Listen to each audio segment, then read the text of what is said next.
that button then. You got to go, PJ. I'm sorry, I got to try to get everyone out of here. I have Oh, kids, so they're all. I have kids and dogs, and so it's just it's hilarious. I that's have I have like one dog now at my foot, probably another one close so over here somewhere. And so if you hear any distractions, so you'll know. no worries, no worries. That's totally fine. I'm gonna get a dog soon too, and I don't know. I'm a little nervous because I do a lot of Zoom, so we'll see how that goes. If you have any tips about that, you can let me know. Well, it depends on your space, and it depends what type of dog, how size. I mean, I have 4 dogs, so Oh, it's pretty. I yeah. have 4 dogs, 2 kids, and and it's just it's mayhem. It's great. I love it, but I mean, it is what it is. But for a Yeah, dog, depending on your space, medium, small dogs, you'll have no problem. that's what we're going for. Yeah, yeah. So it's Uh, all good. to start off, I wanted to ask you about your role at Guitar World. You said you're a tech editor, or your signature at least says tech editor.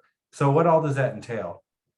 So that what that means basically, I don't know where I got that. I mean, I think that was when I first started. That was the kind of the name they gave to us as gear editors, right? So I Yeah, mean, it's just a fancier way of saying gear editor. I mean, I guess it's technical and in technology, or it's sort of that kind of all that stuff is kind of baked into yeah, that name. But yeah, more or less, what I do is basically I'm the gear editor for Guitar World, and as well as you probably know, I'm also the online presence, and I do a lot of between doing online, gear reviews and video reviews, as well as also doing, interviews and sometimes lessons, but mostly, yeah, those are my 2 roles, and strictly for Guitar World, not, where I work now, Guitar World is all, owned by Future, uh-huh. and Future is this giant parent company based in the UK, and they're they're enormous and vast, and they've pretty much swallowed up a lot of different sectors of print, as well as you know uh, lifestyle, and like they do gaming magazines, lifestyle magazines like Marie Claire. They own like things like Cycling News, Tom's Guide, a lot of the tech, and some gaming magazines. I mean, a lot of gaming stuff. So Yeah, they're huge. They're huge, and in the process, of course, they have swallowed up just about every guitar magazine, but we're pretty much the flagship of the brand, I would say. mm, Uh, so anyway, but everyone has their own roles, and luckily, we've been able to maintain our journalistic voice. yeah, So yeah. good.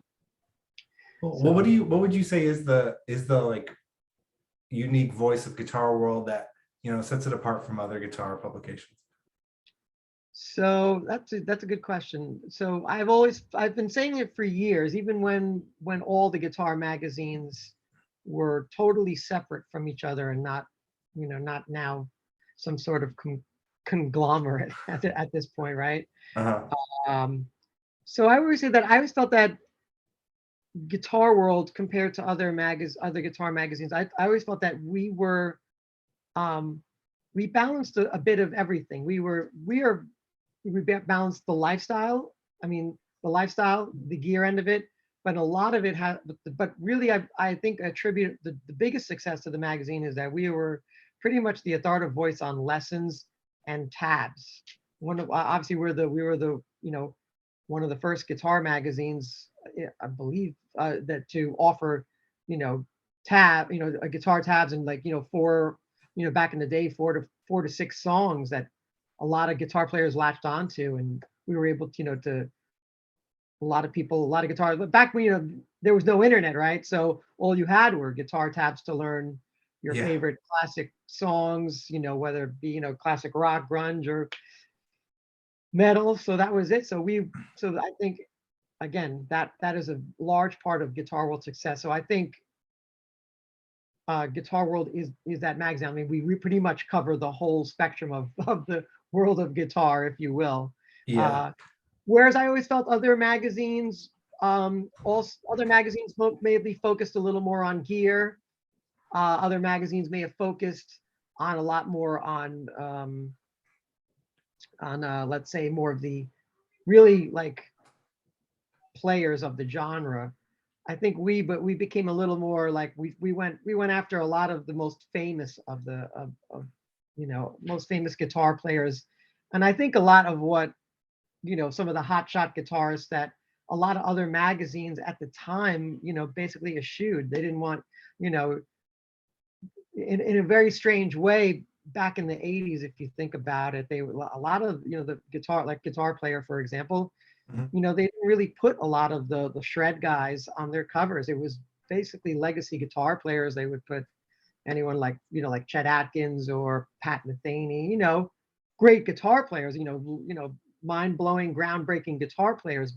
Yeah. Uh, but I think a lot of what they missed out on was that there was a lot of young kids who loved rock and roll and metal, and so they weren't covering a lot of those guys. And I think, of course, popular culture eventually crept in and and they basically had to do that. And I think a lot of magazines weren't prepared as well as we. And um,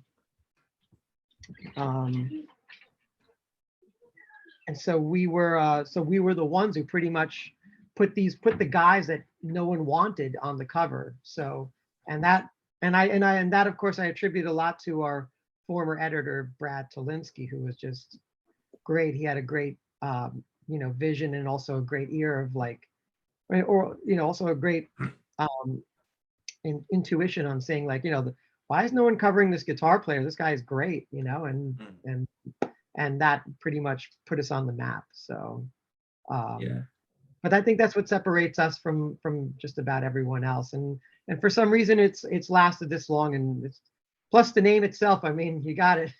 The name like Guitar World, you can't go wrong at this point. It covers everything. But it's true. You're right. I always thought it was very balanced with like really informative lessons that like who was it? Richard Lloyd and like Andy Alador. They would do some really technical theory stuff, and then the tabs were awesome because I just remember like whether or not it was a song like I might not look up that song online on my own, but if it's in your magazine, I would still check it out, and it exposes you to different styles and stuff. Um, Yeah, I'm sorry, go ahead. yeah. Oh, and I was just gonna also say, but I think you also had like the magazine, I should say, had a sense of, or still does, has a sense of like snark almost, or like fun to it, like edge, I guess, that the other magazines did. I didn't really see that in the other magazines, and I thought that was cool, especially back then. Yeah, and I would totally say you're right, and I can say that objectively in the sense that I've being with the magazine for 25 years. Yeah. A lot of the guys who wrote those articles, I worked alongside, and they were characters, just great writers. They had a lot of personality, and they injected a lot of that, a little bit of that of their personality and humor. Because a lot of guitar magazine, writing is very dry, and so Mm. or before Guitar World kind of showed up, was very dry, and now and usually we got some very, we had some great writers who were just really great at kind of really making the magazine read, sound exciting, have read it, were able to make it sound like make the person they were interviewing sound exciting. They asked all the right questions, and plus adding their own style within, as a prelude to their article is just so they were just great writers. And just down the line, everyone, guys like Tom Beaujour, Rich Beanstock, Brad Tolinsky as well. Mm. Uh, all these guys were just fantastic. Alan DePerna, Mm. I hope I'm not forgetting it. I'm terrible sometimes. All these, yeah, but all these guys that we've had come in, they were just great. And then same thing with the gear reviews. We try to make it interesting there as well. Like I said, there's a lot of the gear reviews went right into the nuts and bolts of things, and we decided that we figured most guitar players don't know about that stuff. We're not that they don't know, but that some of that stuff was just too much. It's like, too much digging too deep. It's like I don't know, want to know how the engine works in the car. I just want to know whether I can drive the car, and Yeah, whether it works for me. And that's where we kind of more or less focused on. Um, yeah, so altogether, and as you said, all the like the guitar world tabs. The one thing that and I hand that, of course, that's a lot to Jimmy Brown, who still works with us. And Jimmy Brown's a fantastic guitar player and music editor. He's been instrumental at getting all the tabs and the music notation right. He is so fixated on that. I mean, the guys on I mean, that's what we pride ourselves on, that we were always getting right. We always complained about sometimes when once the internet showed up and started tabbing out stuff, that how many people got it wrong. And these guys, would spend hours listening to this music and making sure they got all the notes right, even all the nuance, um, even down when we had to ask the artist how to get what they were doing. And wow. so we just pride ourselves on accuracy, and just that was the big thing for us. And I think it still shows. Yeah, yeah, totally. Yeah. You kind of alluded to this a little bit earlier about how much the landscape has changed for, I guess, guitar media, Yes. music media. What have you seen over your 25 years at Guitar World? uh like you're saying, like how is you mean like how music landscape has changed for us? Uh, yeah, like what you cover, what you don't, who you're trying to target as a reader, that sort of thing. Well, I think who we try to target hasn't changed all that much. I kind of went over. I've been talking a lot about this with my editor at Damien. Uh-huh. Damien Finelli, who is just wonderful. And you know, I mean, our like what we cover has been a lot, like it has always been a balance, right? It's a lot of the stuff that we do up front is a lot of the new guns, a lot of people you should be paying attention to.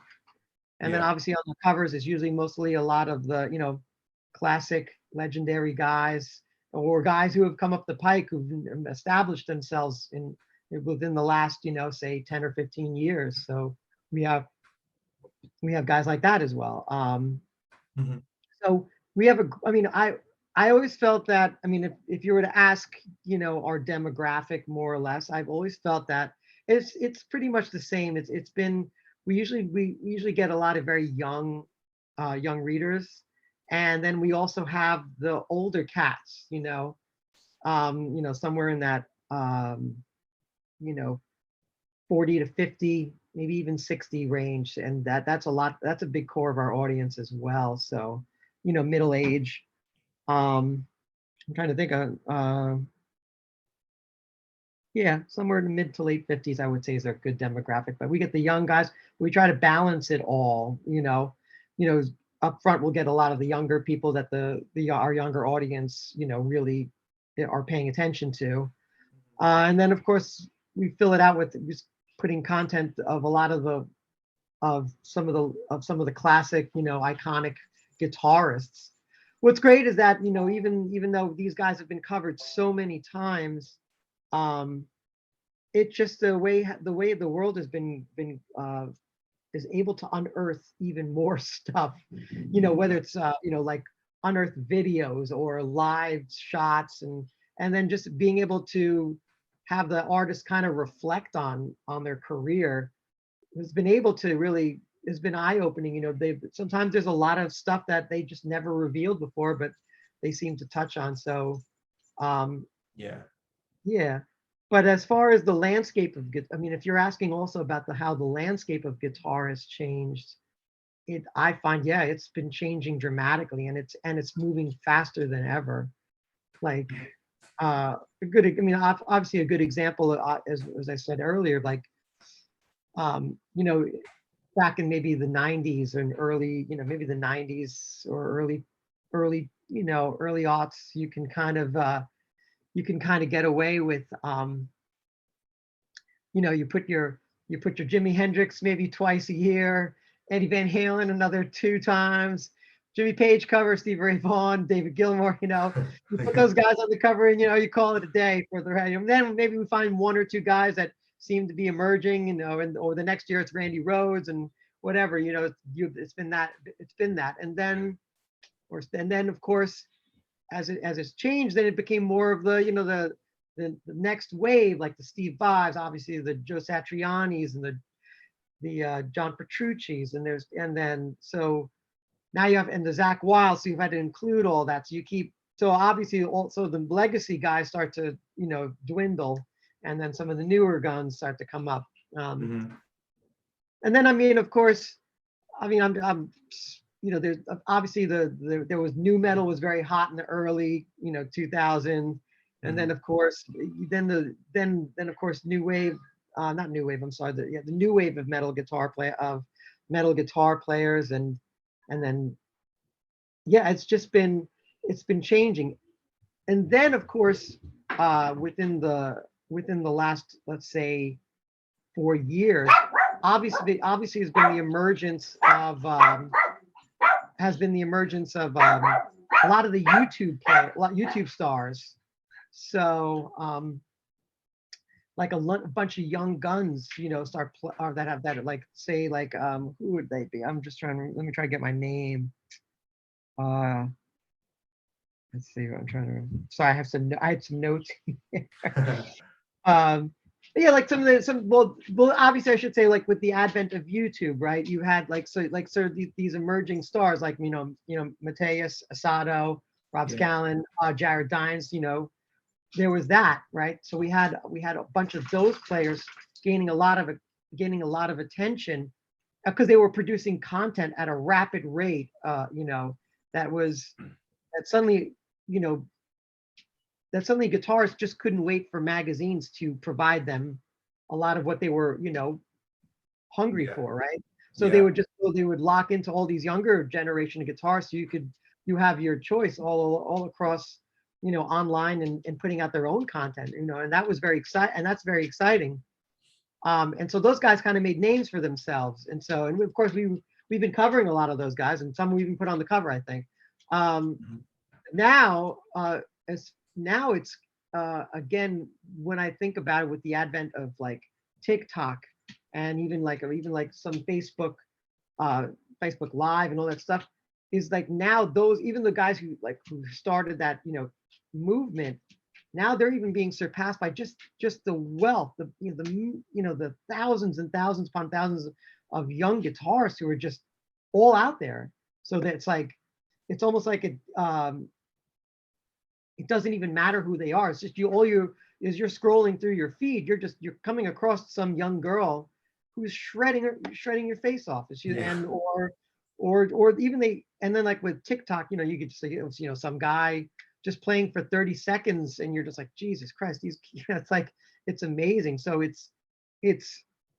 I think the guitar community is just sort of, it's like almost like not to put it in a bad way, like in a virus, it's just multiplying, it's spreading, and then this is a good spread. It's fun to see so many people playing guitar, and just making the guitar all the more that interesting to some people who may think it's intimidating when you see so many young people playing that. So it's hard to keep up, more or less, on this musical landscape.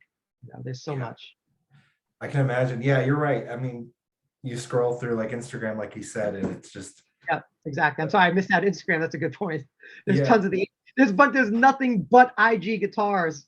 Like, some of my friends send me like link, like, oh, you got to see this guy. I was like, yeah, it's just like almost every second there's some other shredder who's just like, it's the Wild West. It's crazy. Yeah, it really is. I mean, there are so many great players out there now, but do you think we'll ever have another, like, iconic guitar hero like we've had in the past, the kind that you could put on the cover like twice a year like you used to? Do you see anybody becoming that? Oh man, well, Mason, that is the $1 million question, right? I've thought about this. My short answer is, well, let me just say my hopeful answer is yes. Uh-huh. But at the moment, I, at the moment, I don't know. It's at the moment, it's like I'm going to try and be agnostic here. It's sort of like there's just so many guitarists out there just with incredible tech. I mean, and I'm just talking like just young players out there who have incredible technique, and incredible style and points of view on guitar. Whether that it becomes something that puts them in a more iconic status, it has to go beyond just their playing. It can't live in that. To me, it can't live in the box of just being a guitar player, unless they're just truly exceptional. That you, when you see a certain player, like I've never seen someone play the guitar like that, and I have not necessarily. I've seen a lot of guitar players. I can say I haven't seen someone play like that, but it was never enough that I would push them to be in that superstar status or like iconic status.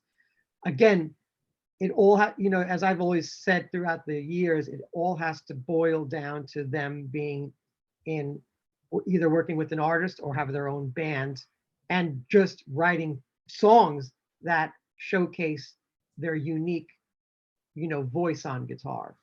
You don't, I mean, the only reason that we worship, you know, guys like Eddie Van Halen, Randy Rhoads, Stevie Ray Vaughan, David Gilmour, is because they have the songs. They wrote the songs to back up the playing, or Yeah. the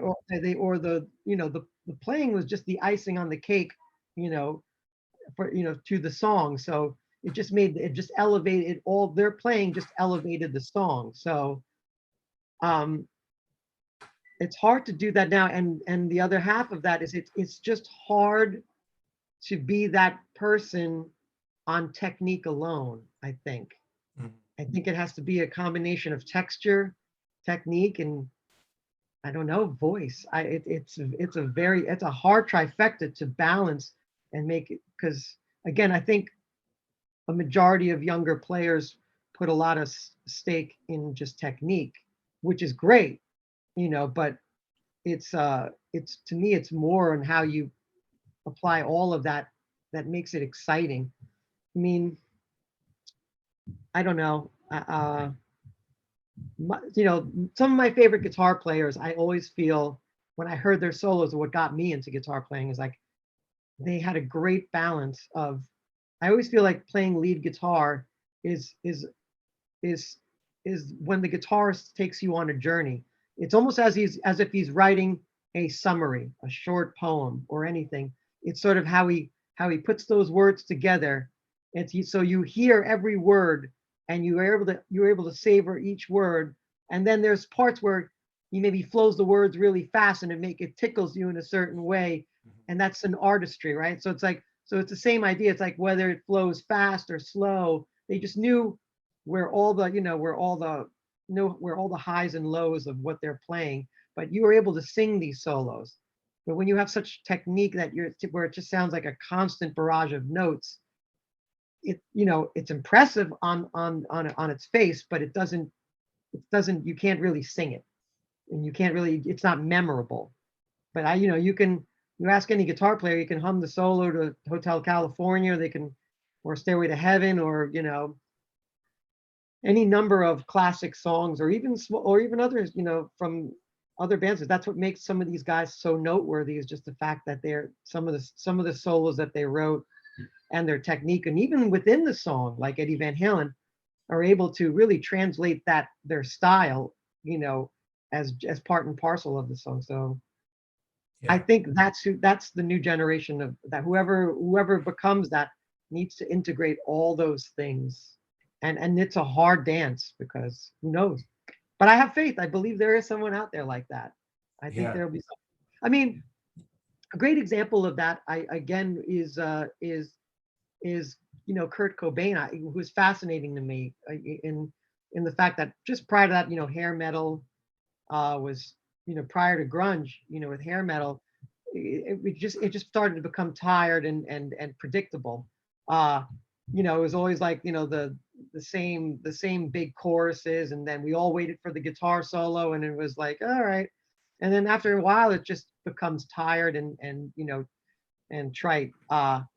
And then here comes a guy like Kurt Cobain, just basically writes a great song, um, and he uses the most basic of chords, but it's the way he put the sequence of chords, right? It's like you ever learn a Nirvana song, you're like, wow, these are chords I use in like almost every song I play, but he's just the way he interchanges, and then he like he counter juxtapositions the melody over those chords. It's just it suddenly turned the whole guitar world in its on its face, like wow. And it was just, and then his solos were just the total opposite. He went for texture and just outright ferocity as Hmm. opposed to technique. And so all that worked for him, and made him, a an iconic, hero frontman and even a guitar player, just because he was the counterculture. So again, I don't know what the next guitar hero will be, whether it be Yeah. sort of like the counterculture or in the technique bag or someone who combines all of those things. So I hope, and Yeah. I'm sure there is someone out there. I just Yeah. maybe they're the ones who figure it out, and I hope they do. I think you made a lot of great points. I think it's like for there to be another hero at that level, it's going to have to be more than technique. You're right. It's like the song, the rest of the bandmates, kind of the mystique of the band even is the foundation. Yep. And then the solo is just kind of the icing on top that sets that guitarist apart. And you're right, it has to be more than just speed or flashy licks. It's got to be telling a story. Like a solo has to tell a story and fit the song and everything.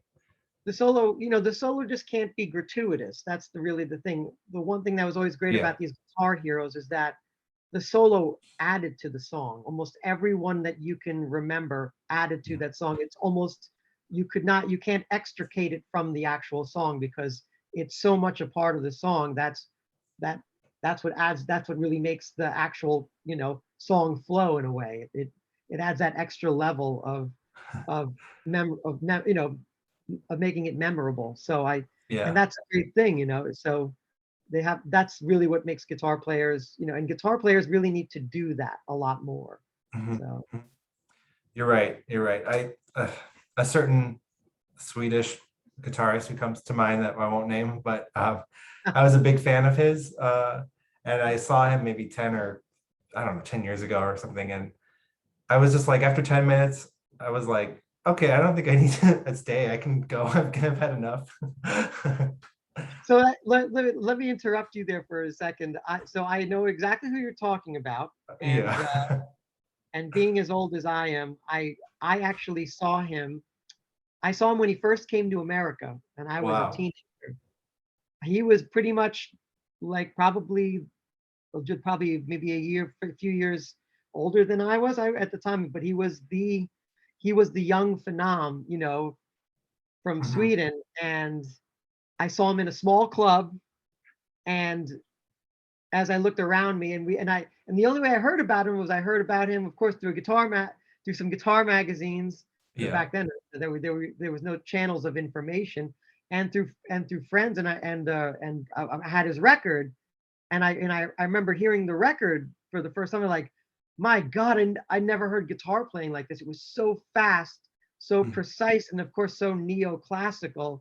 Mhm. It was totally different from anything else I had heard up until that point.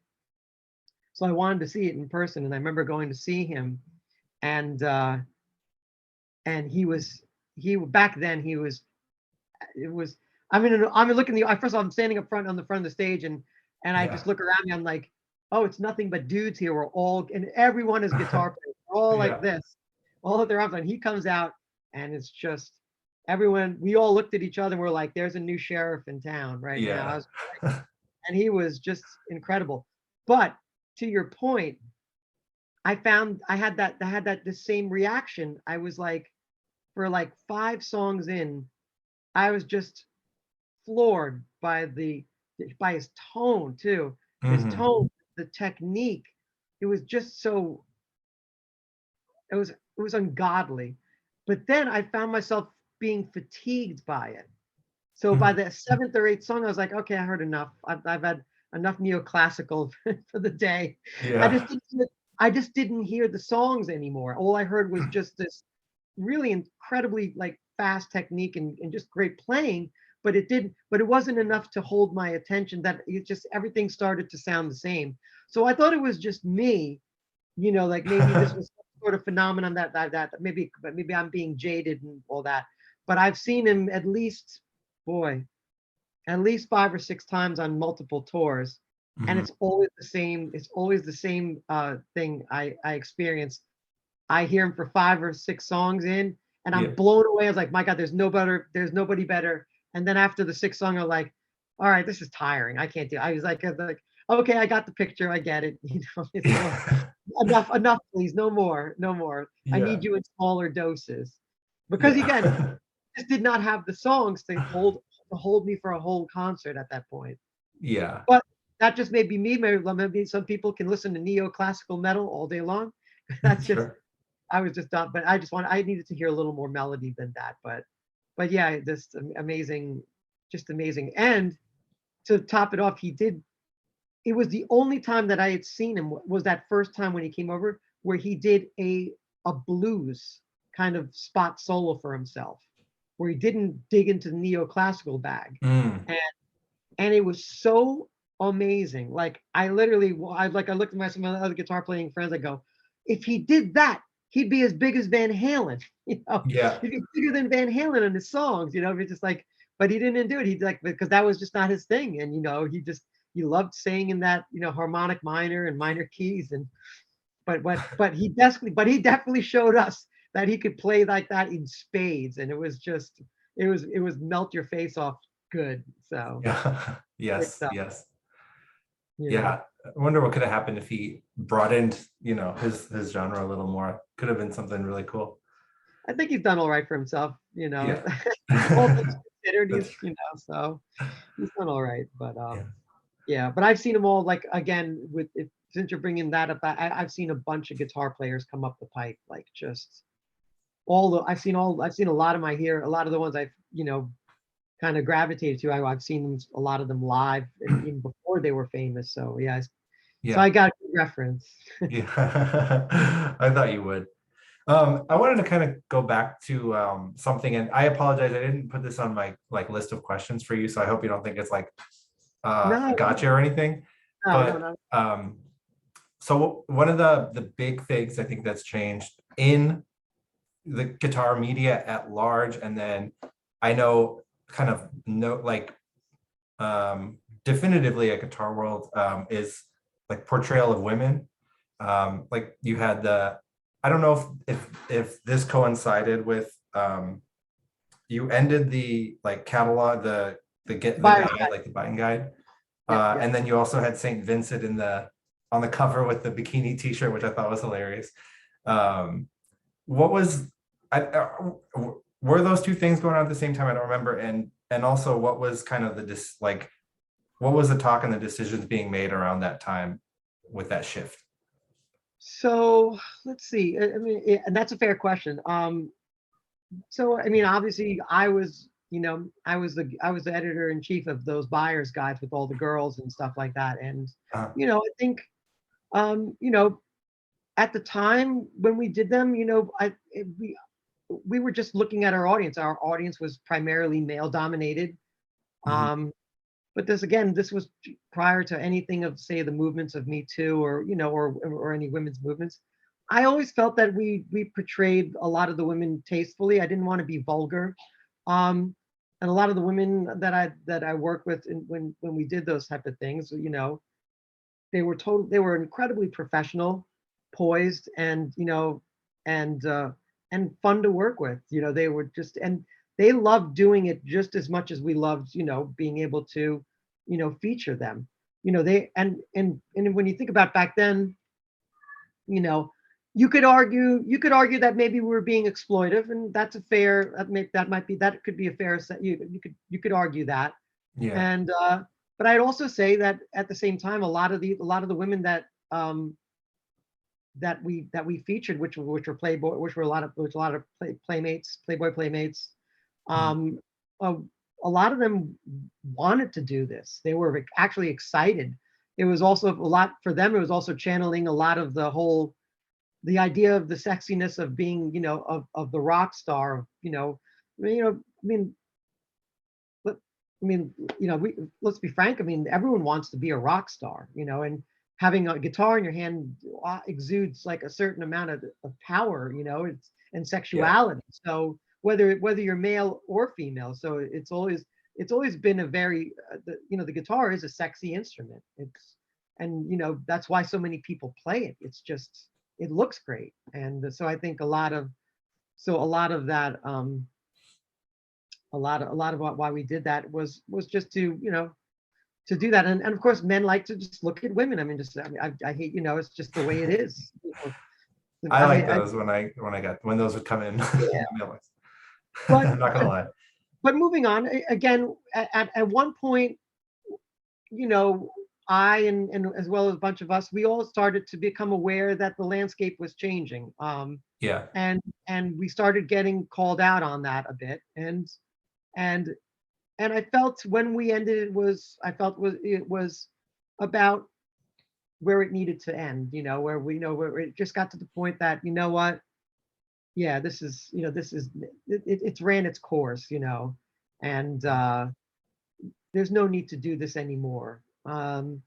Just the world was changing, and yeah, and it started to feel more exploitive than rather than sexy. So, and of course, yeah, a bunch of other things as well. It's just like, you know, it does it starts when it starts to start and when it starts to reek of being sexist, it's time to call it. It's time to, hang that hat and Yeah. uh and move on from that. But at the same time, there was, St. Vincent was just as an emerging artist, and she in like, well, we started recognizing that there were a bunch of, great women players, coming up the pike. And so I think we felt the need to now, more explore that area of, that there are a lot of really, really great, women guitar players out there. Um, fantastic, just shredding, shred your face like, Nita Strauss. Obviously, St. Vincent is just a great artist. And there's a Mhm. bunch of other, a bunch of other great women out there who are just great guitar players, like Millie Brosh, Sophie Burrell, Yvette Young. I mean, I could go on. They're just and a lot of these girls deserve covers at this point, because they're just so. At that point, there's no need to put girls who don't really play guitar on our cover. And that's really pretty much a lot of what we were getting called out for, was the fact that these girls were models, not guitar players. How come you don't put this girl on your cover? And I'm like, it gets to the point where the chorus of those voices were starting to get very loud. And that's fair, because right now there are great guitar playing, there are a lot of great females who play guitar. And so thankfully we are doing that. And St. Vincent we put St. Vincent on the cover. And actually she was funny, because I believe she was poking fun at that by putting that on, and we allowed her to Yeah. do that. We go for it. I mean, Yeah. so it was a bit of that. And now, but since then we've put, players like Nita Strauss on her cover, Orianthi, all the a bunch of, really great female guitar players. And so yeah, it just got to the point where you got to stop doing that. Where it gets to the point where you start to look like you're becoming a cliche of yourself, or it's Yeah. just it's not a good look, for Yeah. lack Yeah. of a better word. Yeah. I mean, those kinds of I don't know. As I've been doing research for this, I've been kind of thinking like guitar as an industry, as a culture, is going through like growing, Yes. is not growing pains, I don't want to say, but it's just changing as it grows, as the times evolve. But it's not unique in that. I think you look at the auto industry or even video gaming, is reckoning with a lot of stuff like that. It's across the board. I think as a culture, as like a human species or whatever you want to say, we're going Yeah. through that, and that's in every facet of life. So guitar is just is another facet of life where we're seeing this change for the better, which is good. So yeah, I mean, I Yeah, commend you guys for doing that, and you know, seeing more representation in your magazine has been really cool in the last few years. So and it's yeah, true. I mean, it's again, it's not just our sector of the industry, like you said.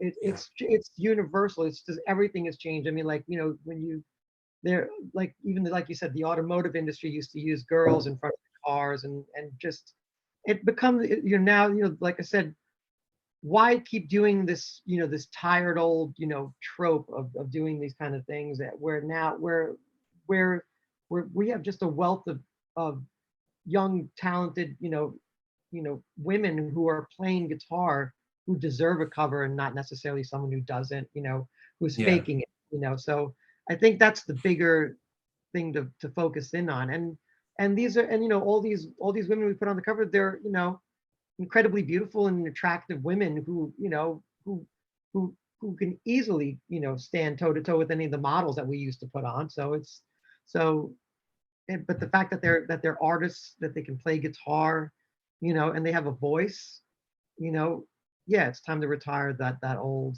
way of thinking so and I'm glad we did so it's yeah, fun. yeah. I wanted to get a couple questions that I do have to leave at 5. Yeah, no But problem. yeah, no problem. We're good. We're good. I just wanted to ask you what your thoughts are on the guitars, specifically electric guitars, kind of state in popular culture right now in music, because what I'm doing is kind of a reaction to that Washington Post article from a few years ago about the electric guitar being dead or dying. So Yeah, I want to hear your thoughts on where it is right now. I think it's right now the guitar is back with a ferocity. I mean, I don't think it. There was as you said there was that article that came out and I was just like and I all kind of it was really puzzling to me because the guitar will never to me I don't think the guitar will ever be dead. It's just I think it goes through it goes through like any industry or any type of maybe trend. It has its low points and then its high points and it's a constant thing. Yeah. But I mean, it, the day the guitar stops being sexy is the day the guitar is dead. There's Mm. nothing to replace the guitar as a sexy instrument. Like when you think of music, that's why you have, even Damien had mentioned was funny. It's why there's like, some of the biggest bands and the biggest stars, even if their music doesn't have a guitar in it, they have someone on stage with them that has a guitar because Yeah. it's a sexy instrument. It's a powerful instrument. I don't know of any keyboard that sexy, They or a bass. tried. They They tried try, with the guitar, but but it's not there. There's no. nothing. There's nothing that exudes that. It's the same thing when you look at a knight with the sword. It's a, there's really nothing Yeah. replaces that. It's part and parcel of the whole image of guitars.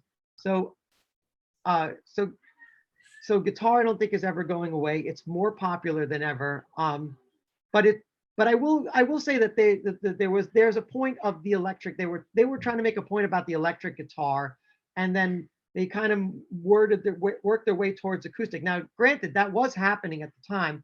Electric guitar sales started to decline, but there became this very uh movement with a lot of acoustic players. So acoustic music became very huge. Yeah. And it also blew up with the advent of a bunch of YouTube players who really like took the acoustic to new heights with the whole tapping and percussive element of it. It was basically you had a whole orchestra in one on an acoustic, as opposed to electric, which was pretty much, at the time. I think a lot of it had to do with at the time a lot of electric guitar music was starting to be eclipsed by hip hop and other musical genres, Mhm. or the electric guitar in the sense of what they were trying to portray it as sort of this solo instrument like Clapton and Hendrix. People cared less about that. The electric guitar became more of a textural instrument, and it went more to serve the song as opposed to being the highlight or the or the or the the protagonist of the song or the hero. It's not Yeah. anymore. Now it's Yeah. just like any other instrument. It's just there to provide, to serve the song. But then you, like I said, then you have the acoustic stuff, which has been growing, and I think that's starting to taper off. However, acoustic sales are still huge and still strong. It's that still hasn't left, but it's at least leveled off. But it seems now the electric guitar is coming back again, and all that stuff. So to me, it's on the upswing at this point, and I think don't ever count it out. There's just way, as we said before, there's just way too many guitar players, electric guitar players, on Instagram and TikTok, just using it. It's an instrument that is the perfect vehicle to showcase, your voice, if you will. So, Yeah. I Yeah, think totally. that, I think so. I think you're right. I think that article and other people who say similar things are looking at it too narrowly and holding on to an old, not that type of guitar playing is not around anymore, but it's not what it used to be. And if that's the only way you see the electric guitar, then you're not getting the whole picture, because yeah, you're right. It's so much a more than you're right. It's an excellent point. It's a myopic view of what the guitar can do. It's just that it was just basically trying to get rid of sort of the boomer mentality of what guitar playing and guitarists are. And yeah. that's a fair assessment, because guitar has evolved in so many ways since then, and I applaud that. That's why the guitar is still relevant, is because now the guitar is more than just this, solo piece. It's can, like, again, it just used in so many different ways, whether you use it as a percussive instrument, as a textural instrument, as a solo instrument. You mean Mhm. there's the to me, the guitar offers you, is the sky's the limit. And just in the guitar industry in itself, the guitar industry has caught up for the guitar by providing so much equipment and gear for it, allowing you to express yourself in so many ways, whether it be through pedals, through amplifiers, through, you know, just through, or even the look of the guitar itself, right? Through so many shapes and colors and pickup designs and hardware. I mean, depending on your style or how you see you want to approach the instrument, you can do almost anything with a guitar at this point. So Yeah. Yeah, it'll be cool to see in the next few years what emerges, what yeah. these younger players do with it. Yeah. Yeah. Well, you again, and as I said before, and just like a lot of the companies have been paying attention to that, like, just the great things, like you see how, like, for example, like Fender, offering up the Acoustasonic, which is sort of like this hybrid of an electric and an acoustic. And one of my reviews is like, this is such an interesting instrument. I can't wait to see the very early adopters of it, to see what they do with it. Just like Mhm. anything, like when they introduced the Stratocaster or the Les Paul, no one they didn't make as big of a splash, but it took a Jimi Hendrix, it took a Jimmy Page to take those Yeah. instruments to the next level. And that's what I'm that's when I say I have hope for guitars. I waiting to see what these younger players, they see an instrument that speaks to them and they take that instrument to the next level. Give me a second, Mason. I'm just going to turn on the light because I know it's so dark. Oh, that's okay. Uh, uh,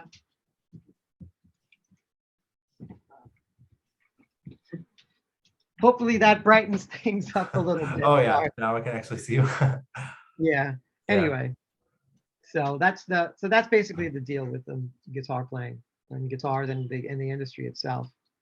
Yeah. Yeah. I'm with you. I think the future is bright, and it's just gonna be different. And I think we may not have another, Van Halen, um, anybody on that level, but um I don't know. I just this is semi-related. I'm a hip hop fan too. I was watching Kanye and Drake did this live show last night, and I was watching the replay, and there was a point where they had a live band on the side. You didn't see them, but there was this huge guitar line with like big like sub-octave effect underneath, and it was just massive. And it's just like, yeah, it's still there. You still hear it. Yeah. And it's identifiable. It's not, you don't mistake it for anything else. It's an electric guitar and it kicks ass and it's still there. Yeah, I think, and that's really, I again, when you say like about the next guitar hero, it's like I don't think there'll be another Guitar Hero in the more traditional sense of it, right? It's going to be a Guitar Hero in the way it's always, to me, it's always in the way of how they use the instrument. Whether, Yeah. as you said, whether they use it in a sub octave way. I mean, I mean, just in the same breath as I would, say like Hendrix and Van Halen. I also love the fact guys like, Johnny Greenwood and, Tom Morello making, making sounds with the guitar, like using the guitar as alternately, just making it noisy. I mean, so, Mhm. that I think that's what's so great about, say the electric guitar is that you can use it as a vehicle to really express yourself. And I mean, it's like how, how hip hop and DJs use turntables as an instrument. So it's sort of the same idea. It's a, it's a, it's sexy, and for lack of a better word. Yeah. Yeah, yeah. It's just as much of like a blank palette as that is, but in a sexier form. Mhm. Yeah, Yeah. that's Well, true. cool, Paul. I really appreciate you taking the time to talk with me. And I This article is gonna come out in April, so there's gonna be some time. But what I want to do is before we publish it, I'm gonna send it around to everybody I've talked to, everybody who's quoted, and just make sure you feel like I'm representing you properly and whatnot. So I'll wait for your feedback. yeah, that's great. That's awesome. Cool. Yeah, I think that's great. I mean, good luck. Great writing Thank the you. article. I'm looking forward to it and stuff. Thanks. Thanks. And yeah, I'll share it when it's done and send it Yeah. around, of course, too. So Well, who knows? Maybe one of our online team will pick up on it and put it on our website and stuff. We'll hey, I see. would love it. Yeah, Yeah. yeah. So And vice great. versa. I know you have Billy's. I know you've been in touch with Billy before. Yeah, I've known Billy for a while. Yeah. Cool, Yeah. cool. So He's good yeah, people. he loves to make wheel and deal, I guess. And so if you have any ideas, if you want to collaborate with us in any way, we're always open to it. That's it. And so you work for Zounds as well, right? I do. Yeah, yeah. I edit our blog, and I'm also like manage the accessories category. So everything from headphones, cables, guitar strings, all that stuff. Oh, cool. Good. Yeah, For you. yeah. Awesome. Awesome. Cool. Yeah. Well, great, man. Thanks for doing this. No problem. Anytime. If you need to ask any more questions, feel free, and I'll get back to you. Cool. Will do. Will do. All right. Awesome. Well, have a good night. You too. All right. Talk to you later. Do what you got to do, man. Have a great one. Nice All to right. meet you. Thanks. Nice meeting you Take care. too. All right, Mason. Later. Bye.